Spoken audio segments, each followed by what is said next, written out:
સુરતના નાસિરનગર ડેમોલિશન મુદ્દે હવે ભાજપમાં જ નિવેદનબાજી તેજ બની છે। કાજલ હિન્દુસ્તાની દ્વારા ધારાસભ્ય વિનુ મોરડિયા પર કરવામાં આવેલા આક્ષેપો બાદ ભાજપના પૂર્વ કોર્પોરેટર અને મહિલા મોરચાના પૂર્વ મંત્રી સ્વાતિ સોસા તેમના સમર્થનમાં મેદાને ઉતર્યા છે। સ્વાતિ સોસાએ સોશિયલ મીડિયા પોસ્ટ મારફતે વિનુ મોરડિયાનો બચાવ કરતા કાજલ હિન્દુસ્તાનીના નિવેદનોને ખોટા ગણાવ્યા છે।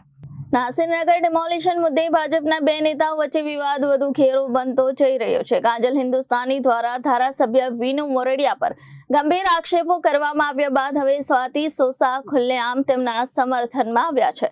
સ્વાતિ સોસાએ જણાવ્યું કે કાજલ હિન્દુસ્તાનીમાં સમજણનો અભાવ હોવાથી તેઓ વિનુ મોરડિયા વિશે આવા નિવેદનો આપી રહ્યા છે। તેમણે કહ્યું કે વિનુ મોરડિયા વર્ષો સુધી વિશ્વ હિન્દુ પરિષદ સાથે કાર્ય કરી ચૂક્યા છે। તેઓ ક્યારેક ઘૂસણખોરો કે ગેરકાયદેસર પ્રવૃત્તિઓને સમર્થન આપતા નથી। સ્વાતિ સોસાના જણાવ્યા મુજબ વિનુ મોરડિયાએ માત્ર એટલો સવાલ ઉઠાવ્યો હતો કે નાસિરનગરનું ડિમોલિશન કોણે કર્યું। બીજી તરફ મહાનગરપાલિકા પણ ડિમોલિશનની કાર્યવાહી પોતાના તરફથી કરવામાં આવી નથી તેવું જણાવી રહી છે। સ્વાતિ સોસાએ કાજલ હિન્દુસ્તાની પર ખોટી માહિતી ફેલાવવાનો આરોપ લગાવતા જણાવ્યું કે તેઓ જે કહી રહ્યા છે તે તથ્યોથી પર છે। સોશિયલ મીડિયા પર કરવામાં આવેલી પોસ્ટમાં તેમણે વિનુ મોરડિયાને યુવાવસ્થાથી જ રાષ્ટ્રવાદી અને સંગઠનાત્મક પ્રવૃત્તિઓ સાથે જોડાયેલા નેતા ગણાવ્યો છે। તેમણે વધુમાં જણાવ્યું કે વિનુ મોરડિયા એક સમર્પિત, અનુભવી અને જનપ્રિય નેતા છે જેઓ મહાનગરપાલિકામાં ભ્રષ્ટાચાર સામે અવાજ ઉઠાવવાથી લઈને લોકોના પ્રશ્નોને અસરકારક રીતે રજૂ કરવામાં હંમેશા અગ્રસર રહ્યા છે। તમારી વાત છે અને કઈ રીતે શું કોના દ્વારા આરોપ છે અને કેમ?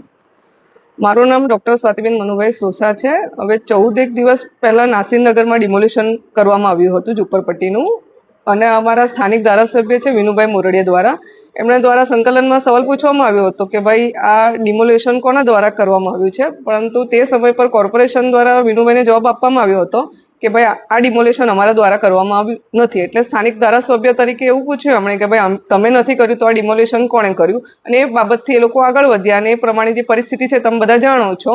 પરંતુ 3-4 દિવસથી અત્યારે સોશિયલ મીડિયામાં જોઈએ છે કે કાજલબેન હિન્દુસ્તાની વિનુભાઈ મોરડિયા પર વ્યક્તિગત આક્ષેપો મૂકીને ટાર્ગેટ કરી રહ્યા હોય એવું દેખાઈ રહ્યું છે કે તેઓ અવૈધ કબજાને સમર્થન આપે છે, જેહાદીઓને સમર્થન આપે છે, એવું કાજલબેન હિન્દુસ્તાનીઓ દ્વારા વિનુભાઈ મોરડિયા પર સીધો ટાર્ગેટ કરવામાં આવી રહ્યા છે। તે તદ્દન ખોટો છે, કારણ કે વિનુભાઈ મોરડિયા 1992થી વિશ્વ હિન્દુ પરિષદમાં કામગીરી કરતા આવ્યા છે અને હંમેશા હિન્દુત્વ માટે લડાઈ લડતા આવ્યા હોય છે।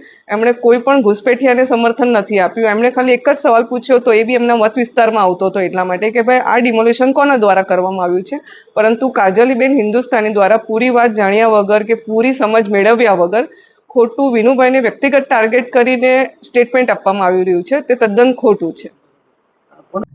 Bureau report Janadesh news, Surat.